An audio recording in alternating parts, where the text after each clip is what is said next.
Chairman Tehreek Insaf Imran Khan Lahore high court में पेश हुए हैं। थाना गोलरा और सीटीडी केसेस में इमरान खान की हिफाजती जमानत मंजूर। लाहौर हाई कोर्ट ने 27 मार्च तक हिफाजती जमानत मंजूर कर ली है। जस्टिस शहबाज रिजवी और जस्टिस फारूक हैदर की मुश्तमिल बेंच ने समाअत की। 2 रुकनी बेंच ने इमरान खान के नैब केसेस में हिफाजती जमानत की दरखास्तें वापस कर दी हैं। नैब केसेस की समाअत करने वाला बेंच मौजूद है जस्टिस शहबाज रिजवी। मुनासिब है ये दरखास्तें मुतल्लिका बेंच ही सुने। अदालत की जानिब से ये मौक़िफ़ अपनाया गया है। इमरान खान की ज़मान पार के घर पर पुलिस ऑपरेशन के खिलाफ तौहीन अदालत की दरखास्त पर भी समाअत हुई है। मेरी बीवी घर में थी, मेरे घर के शीशे तोड़ दिए गए। इमरान खान की जानिब से मौक़िफ़ अपनाया गया। घर की 4 दीवारी का तकद्दुस पामाल हुआ है।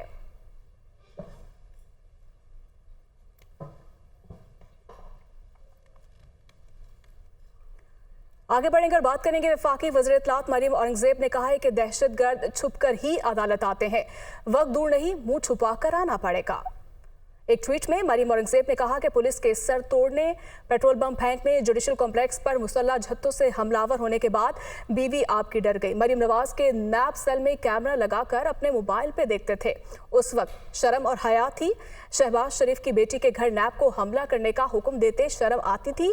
फरियाल तालपुर को ईद पर अस्पताल से घसीट कर लाते और मस्जिद नबवी और लंदन में मुझ पर हमले करवाते, क्या तब शर्म आई थी?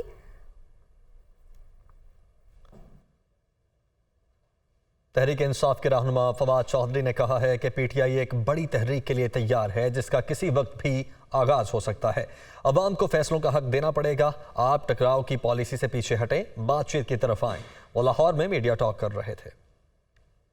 हम एक बड़ी तहरीक के लिए तैयार हैं और इस तहरीक का आगाज किसी वक्त भी हो सकता है। आप टकराव की पॉलिसी से पीछे हटें, बातचीत की तरफ आएं। अवाम को मुक़्तदर आला मानना पड़ेगा, अवाम को फैसलों का हक देना पड़ेगा।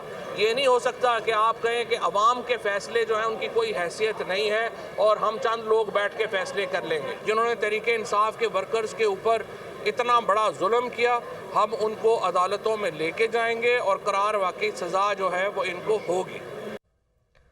मुबैना बेटी को छुपाने के इल्जाम में इमरान खान की नाअहली के लिए दायर दरखास्त के काबिल समाअत होने पर दरखास्त गुजार के वकील ने दलाइल मुकम्मल कर लिए हैं।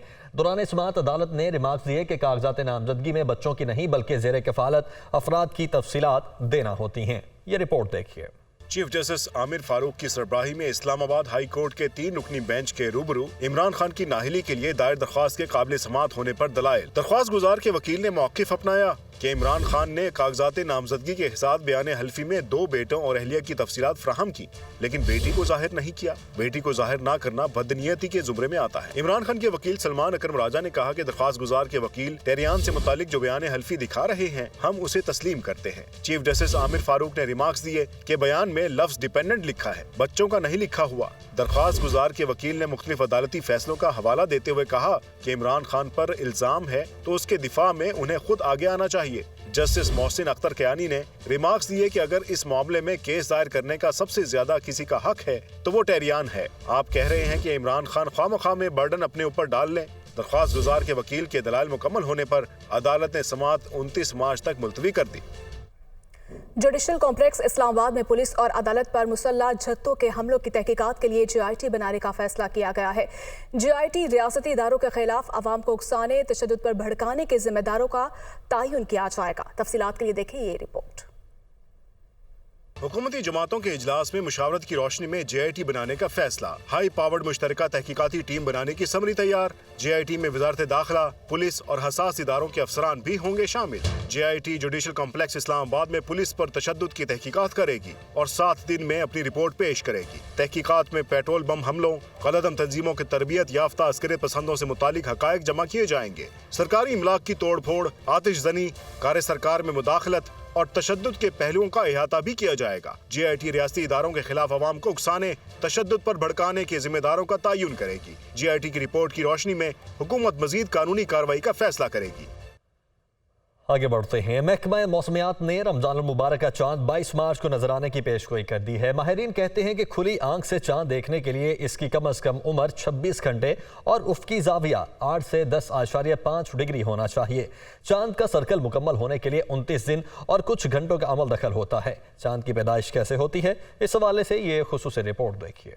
साइंसी एतबार से चांद की पैदाइश है क्या, या फिर नया चांद किसे कहते हैं, इसके लिए हमें निजाम शमसी को समझना होगा। निजाम शमसी में मौजूद हर सियारा सूरज के गिर्द इंतहाई मुनज़्ज़म अंदाज से अपने अपने मदार में चक्कर काट रहा है। जब चांद गर्दिश करते करते जमीन और सूरज के ऐन दरमियान आ जाता है तो उसे हम चांद की पैदाइश कहते हैं। पैदाइश के वक्त चांद पर पड़ने वाली सूरज की रोशनी मुनक्कस होती है और जमीन पर नहीं पहुंच पाती, इसीलिए चांद जमीन पर रहने वालों को नजर नहीं आता। चांद और सूरज जब इकट्ठे हो जाते हैं तो वो उसके पीछे छुप जाता है। चांद बजाते खुद लाइट देता नहीं है, रिफ्लेक्ट करता है।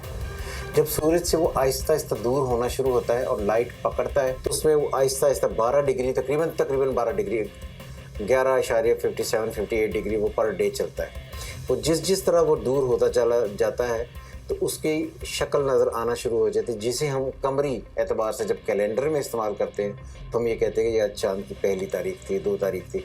फिर वो आहिस्ता आहिस्ता जब वो आलमोस्ट मिडिल में आ जाता है तो फिर वो अमावस की रात आ जाती है, यानी कि उसकी रोशनी जो है सूरज की उस पर पड़ना बंद हो जाती है, वो रुक जाता है। चांद की पैदाइश फितरी अमल है जो अपने पैदा होने के 14 दिन और कुछ घंटों बाद पूरे जोबन पर होता है। इसी तरह आइंदा 14 दिन और कुछ घंटों बाद इसकी वापसी का अमल मुकम्मल हो जाता है और नए चांद की पैदाइश हो जाती है। माहिरीन के मुताबिक खुली आंख से चांद देखने के लिए इसकी कम अज कम उम्र 26 घंटे और उसकी ज़ाविया 8 से 10.5 डिग्री होना चाहिए। चांद का सर्कल मुकम्मल होने के लिए 29 दिन और कुछ घंटों का अमल दखल होता है। इन्हीं इजाफी घंटों के बायस चांद कभी 29 और कभी 30 दिन का होता है। अपनी पैदाइश के बाद चांद अपने मदार में आगे की तरफ सफर शुरू करता है, जिसके बाद जमीन से देखने पर सूरज और चांद के दरमियान फर्क जाविया बढ़ने लगता है। जैसे जैसे ये जाविया 0 डिग्री से बढ़ने लगता है तो ये हिलाल की शक्ल इख्तियार करना शुरू कर देता है। चूंकि चांद का मदार गोल के बजाय बेज़वी है, यही वजह है कि साल के मुख्तलिफ हिस्सों में इसकी रफ्तार मुख्तलिफ होती रहती है, इसीलिए ये जाविया भी मुख्तलिफ शरह से ही आगे बढ़ता है। माहिरीन के मुताबिक इस्लामी महीने की 29 तारीख को चांद बारीक होने की वजह से नजर आने के इम्कानात कम होते हैं, जबकि 30 तारीख को चांद चौड़ाई में ज्यादा होने की वजह से बाआसानी देखा जा सकता है। महकमा मौसमियात ने रमजानुल मुबारक का चांद 22 मार्च बरोज बुध नजर आने की पेशगोई कर दी। चांद के जो पैरामीटर है और उसकी जो बर्थ है उसके मुताबिक जो है चांद के बहुत चांसेस हैं कि 22 तारीख को वो नजर आ जाएगा। सूर्य ग्रुप होने के बाद अगर उसका दौरानिया 35 मिनट या उससे ज़्यादा हो तो वो नज़र आने के चांसेस होते हैं। तो इस दफ़ा जो है अक्सर जो है हमारे स्टेशनों पे या शहरों में सूरज के बाद चांद की जो एज है या दौरानिया है वो तकरीबन 50 मिनट के करीब है। तो लिहाजा ये कि इसमें तो बहुत क्लियर चांस है कि ये 22 तारीख को चांद नज़र आ जाएगा और 23 मार्च को इंशाल्लाह पहला रोज़ा होगा। लेकिन उन दिनों में बारिश भी है, बादल भी हैं, लेकिन चूँकि पूरे पाकिस्तान में जो एक अच्छा ही टाइमिंग है तो काफ़ी शहरों में ये चांद नज़र आ जाएगा। Climate data processing centre Karachi के मुताबिक चांद की पैदाइश 21 मार्च की शब 10:23 पर होगी। 22 मार्च को कराची में गुरूब आफ्ताब 6:44 पर होगा, जबकि गुरूब चांद 7:32 पर होने का इम्कान है। गुरूब आफ्ताब के वक्त कराची में चांद की उम्र 22 घंटे 44 मिनट होगी। इसी तरह चांद नजर आने का दौरानिया गुरूब आफ्ताब के बाद 48 मिनट तक रहने का इम्कान है। चांद की पैदाइश की शहादत रोयत और साइंस दोनों से हासिल की जा सकती है। अलबत्ता हमारे यहाँ रमजानुल मुबारक के चांद की रोयत का मामला भी मुसलसल अदम इत्तेफाक का शिकार रहता है।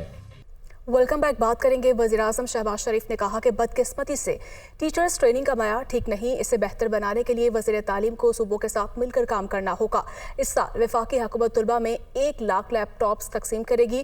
टेली स्कूल पाकिस्तान एप्लीकेशन की इफ्तिताही तकरीब से खिताब कर रहे थे।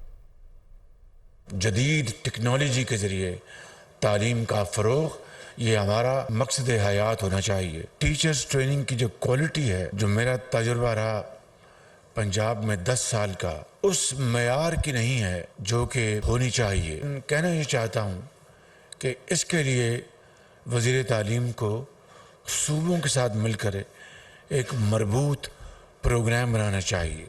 वफाक में 1 लाख लैपटॉप्स इस साल हाई अचीवर्स को पूरे पाकिस्तान में तकसीम करने जा रहे हैं।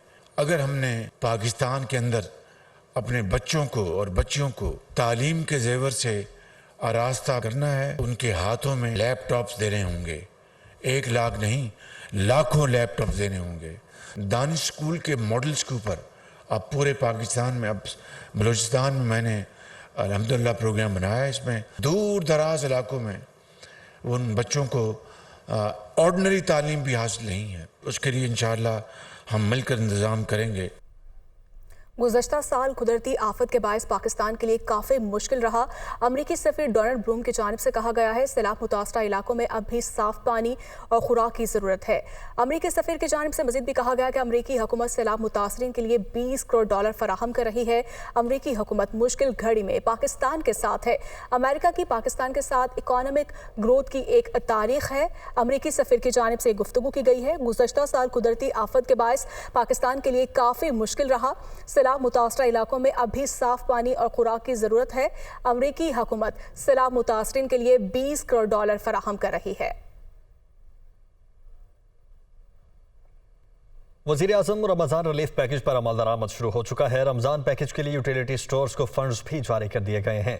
रमज़ान रिलीफ पैकेज के तहत आटा, चीनी और घी समेत 19 अशिया ज़रूरिया पर सब्सिडी दी जाएगी। ये रिपोर्ट देखिए। वज़ीर आज़म रमजान रिलीफ पैकेज पर अमल दरामद शुरू। यूटिलिटी स्टोर्स को 5 अरब रुपए जारी। आटा, घी, चीनी और दूध समेत 19 अशिया पर सब्सिडी। BISP मुस्तहकीन के लिए खसूसी रियायती नर्ख। रमजान रिलीफ पैकेज के तहत 19 अशिया जरूरिया पर सब्सिडी दी जाएगी। सब्सिडी वाली चीजों की खरीदारी के लिए शनाख्ती कार्ड नंबर लाजमी होगा। आटे पर फी किलो 51 रुपए 92 पैसे, चीनी, दूध और मशरूबात पर 30 रुपए सब्सिडी होगी। बेसन और खजूर पर फी किलो 50 रुपए और ऑयल पर 25 रुपए सब्सिडी मिलेगी। रमजान पैकेज के तहत दालों और चावल पर 20 रुपए की सब्सिडी होगी। टारगेटेड सब्सिडी की मद में 3 अरब 84 करोड़ 45 लाख रुपए और अनटारगेटेड सब्सिडी की मद में 1 अरब 15 करोड़ 25 लाख रुपए मुख्तस किए गए हैं। रमजान पैकेज के तहत BISP मुस्तहकीन को फी किलो चीनी 70 रुपए में, घी 300 रुपए और 20 किलो आटे का थैला 800 रुपए में मिलेगा।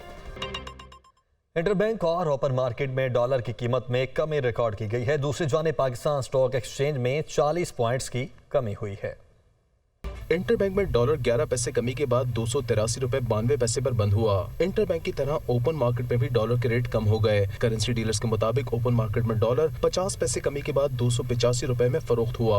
माशी माहिरीन के मुताबिक IMF से कर्ज मिलने के बाद ही डॉलर के मुकाबले रुपए की कदर मुस्तहकम होने का इम्कान है। दूसरी जानिब पाकिस्तान स्टॉक एक्सचेंज में हसीस फरोख्त करने वालों का पलड़ा भारी रहा। यही वजह है कि इख्तिताम पर मार्केट 40 पॉइंट्स कमी के बाद 100 इंडेक्स 40,877 पॉइंट्स की सतह पर बंद हुआ। स्टॉक तज्जियाकारों के मुताबिक बिगड़ती माशी सूरत-हाल के असरात स्टॉक मार्केट पर नजर आ रहे हैं। जब तक हालात में बेहतरी नहीं होती, स्टॉक मार्केट इसी तरह परफॉर्म करती रहेगी।